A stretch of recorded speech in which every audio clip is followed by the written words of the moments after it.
Kumusta mga bata? Magandang araw sa inyo. Welcome sa ating online class, Kumustahan. At muli, nandito ang inyong guro.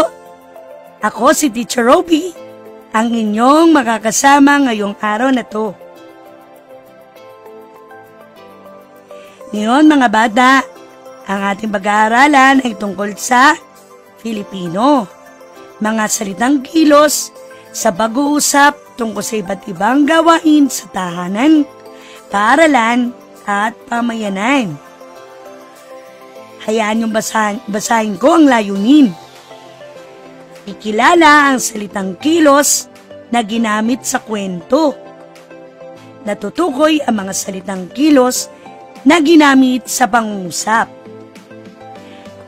Natutukoy ang tamang kilos na bubuo sa diwa ng pangungusap. Mga bata, halina't ating balikan ang ating nagdaang aralin tungkol sa batayang talasalitaan. Mula sa mahabang salita, ibigay ninyo ang maikling salita na matatagpuan dito. Halina't ating basahin. Pamahalaan. Anong mga salita ang makikita sa pamahalaan? Mahal, laan, mahusay, kapayapaan. Anong mga salita ang makikita sa kapayapaan? Payapa, kaya, magaling. Ang salitang bayanihan? Bayani, bayan, magaling. Kalinisan, linis, at alin, galing. Salitang paaralan. Aral, paa, mahusay. Ang galing ninyo mga bata. Ngayon naman mga bata, tayo ay aawit ng isang awitin kung ikaw ay masaya. Alam niyo ba to? Okay, halina, tayo nang umawit. Sabayan niyo ko.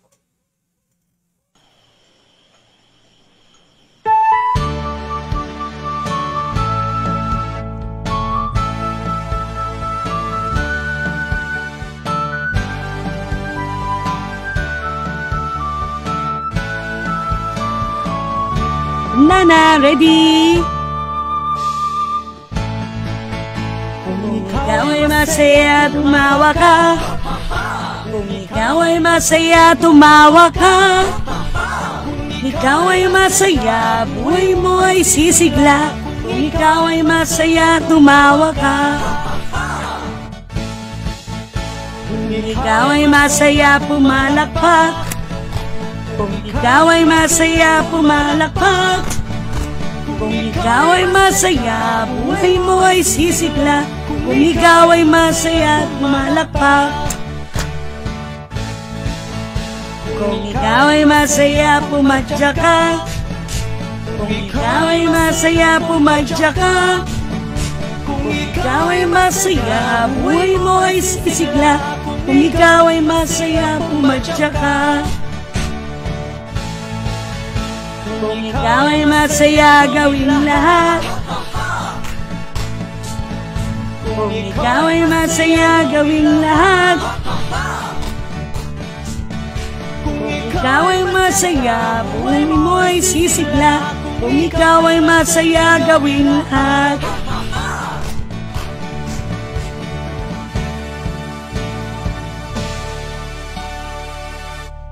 Okay mga bata, nagustuhan niyo ba ang ating ginawit? Mahusay! Okay mga bata, tungkol saan ang ating ginawit? Ano-ano ang mga bagay na ginagawa kapag masaya? O sige nga, ano-ano yung mga bagay na ginagawa kapag masaya? Tumawa o kaya pumalakpak. Ano pa? Pumalakpak, magaling. At pumadyag. Mahusay mga bata. Okay mga bata.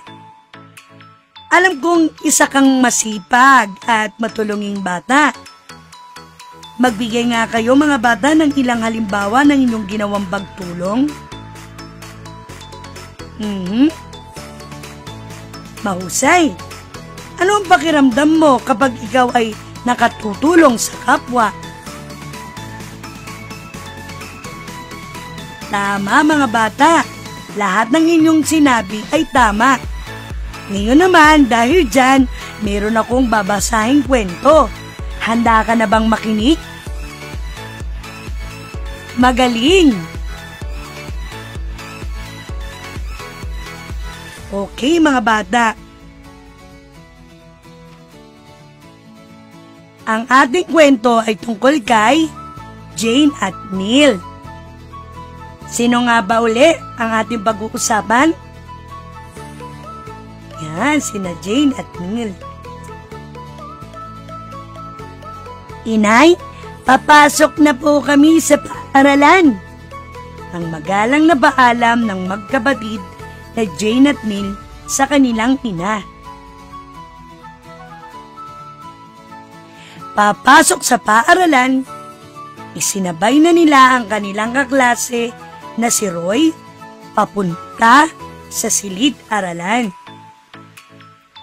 Tulad ng nakagawian na nila, nagwawalis at nagpupunas ng mesa at bintana ang magkapatid bago pa magsimula ang klase. Ginagawa nyo rin ba yan mga bata?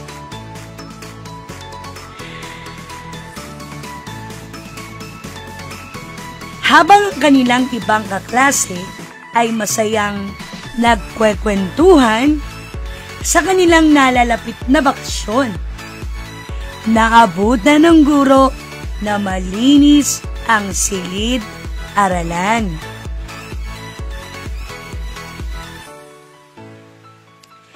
Nagsimula na ang klase. Ibinahagi ni Jane sa klase ang tungkol sa kanilang ina. Sa tingin nyo, ano kaya yung sasabihin ni Jane tungkol sa kanilang ina? Malalaman natin.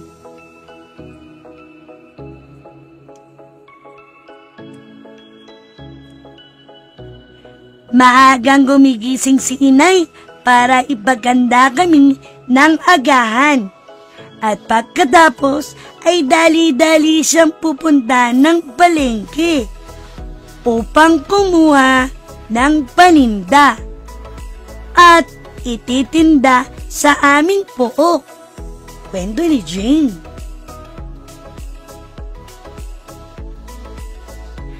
Ako at si Neil ang nagliligpit at naghuhugas ng mga pinagkainan bago pumasok sa paaralan. Pagkatapos ng klase, tinutulungan ko na si inay sa kanyang pagtitinda at paglalaba, habang si Neil naman ay abala sa paggawa ng kanyang takdang aralin. Ang sabi ni Jane.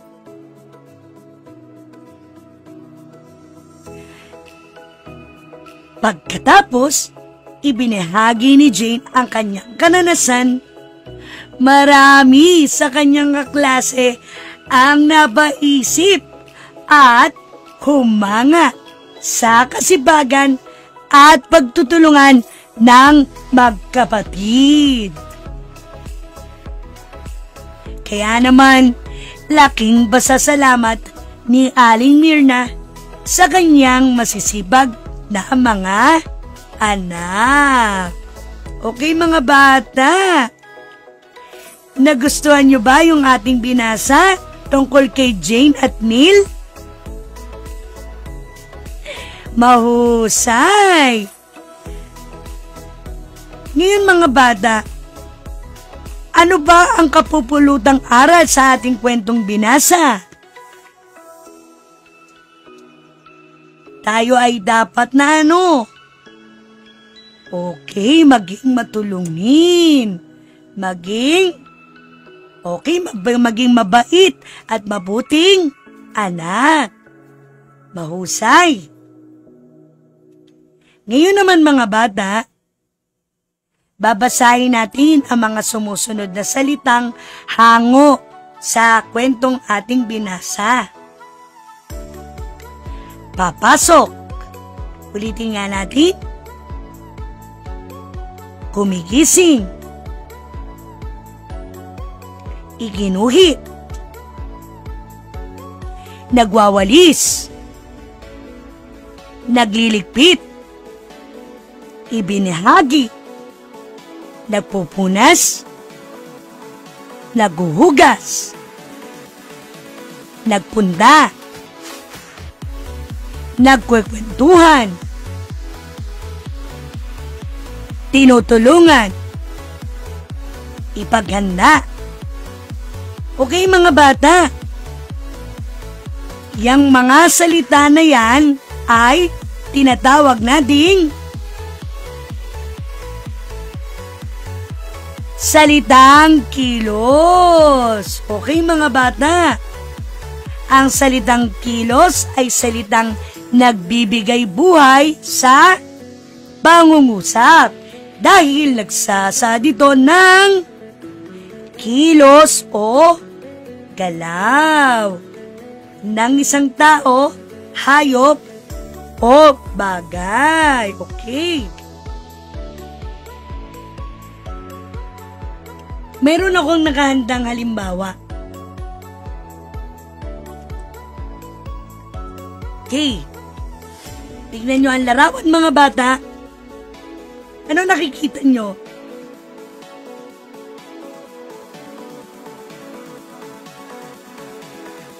Okay. Mga batang naglalaro. Basahin natin. Ang mga bata ay naglalaro sa palaruan. Ang nakasalunggoy na salita ay naglalaro. Ang salitang naglalaro ay salitang nagsasaad ng kilos. Magaling.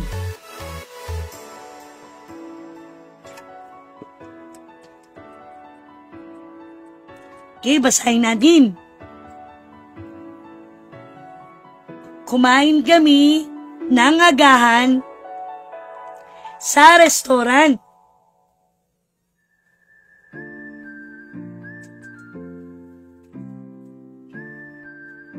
Ang salitang kumain ay nagsasaad ng kilos. Okay. Sumunod naman ay ang halina't ating basahin. Ang tubig ay dumadaloy papuntang dagat. Ang nakasalunggoy na salita ay dumadaloy. Ang dumadaloy ay salitang kilos. Ngayon mga bata, ano ang salitang kilos o bandiwa?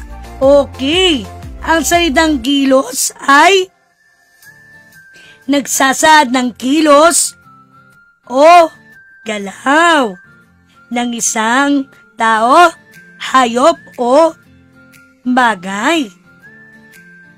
Sige nga mga bata, magbigay kayo ng halimbawa ng salitang kilos. Okay. Pumalakpak? Paano ba'y pumalakpak? Galing! Ano pa ang mga salitang kilos? Okay, tumawa. Okay, paano yung tumawa? Ha, ha, ha. Okay. Ano pa? Nagbasa. Okay, at marami pang iba. Magaling mga bata.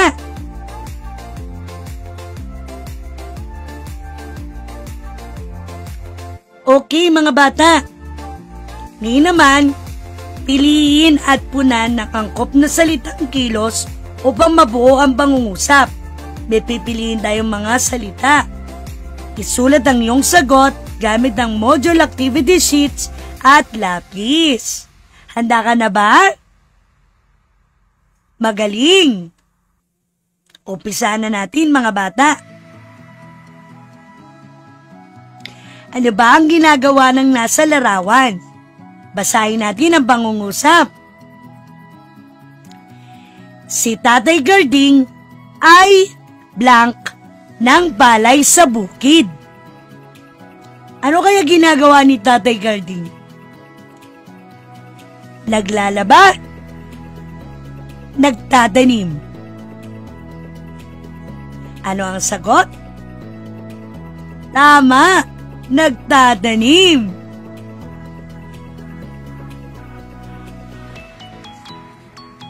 Blank ng mga prutas si Joy. Kumakain ba kayo ng mga prutas? Okay. Dahil masustansya ang prutas. Kumakain o natutulog?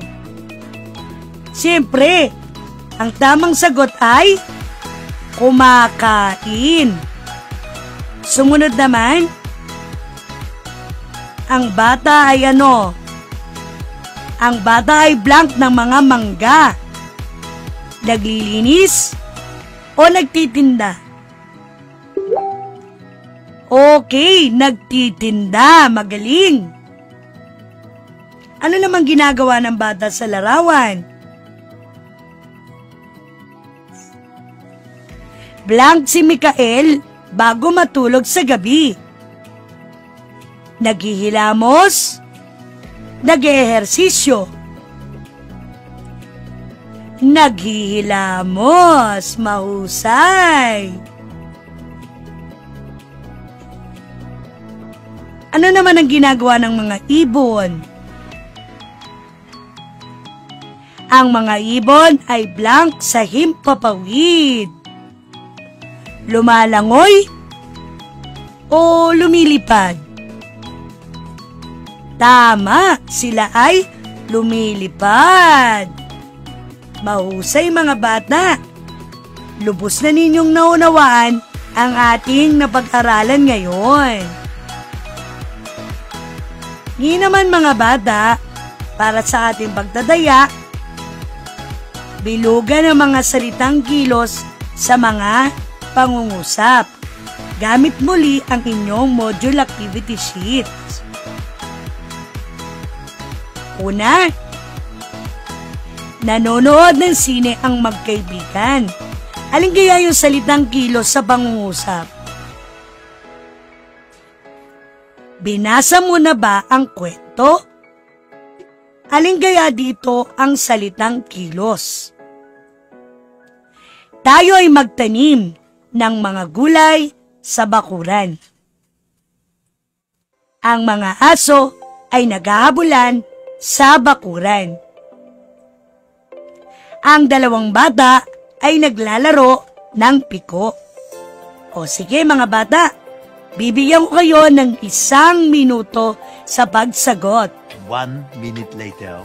O ayan na mga bata, tingnan natin at atin ang tsekan ang inyong ginawa. Basahin natin, sabay-sabay tayo. Nanonood ng sine ang magkaibigan. Alin dito ang salitang kilos? Nanonood. Sino dito ang tama? Tamang sagot sa... Okay, next.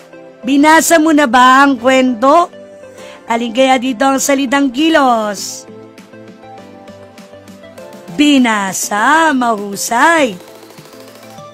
Okay, sabay-sabay tayo.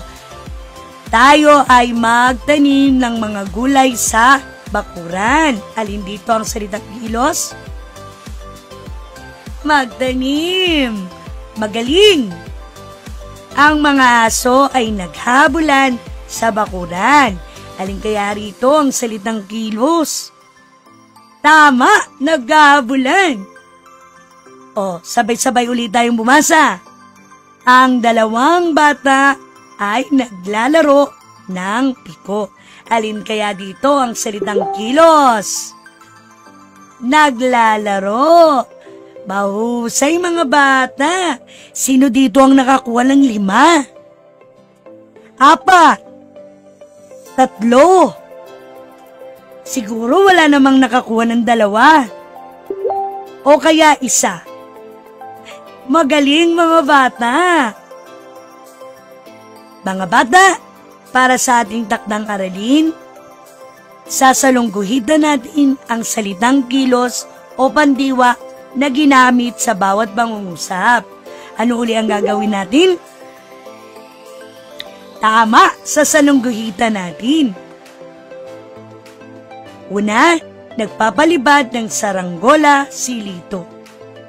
Alin kaya dito ang salitang kilos? Si nanay ay pumunta sa palengke. Araw-araw na naliligo sa sapa. Nag-uusap sina nanay at tatay. Ang kuting ay nagtago sa likod ng aparador. Okay mga bata, bukas atin niyang tsetsekan. Ngayon mga bata, lagi nating tatandaan, ang batang mabait ay walang kagalit. Ang batang magalang, tuwa ng magulang. Ulitin nga natin, ang batang mabait ay walang kagalit. Ang batang magalang, tuwa ng magulang. So mga bata, alam kong kayo ay mabait, kaya wala kayong kagalit at alam din ni teacher na kayo ay batang magalang, kaya maraming natutuwa sa inyo. Katulad na rin ng inyong mga magulang. At ngayon, hanggang sa muli mga bata, paalam!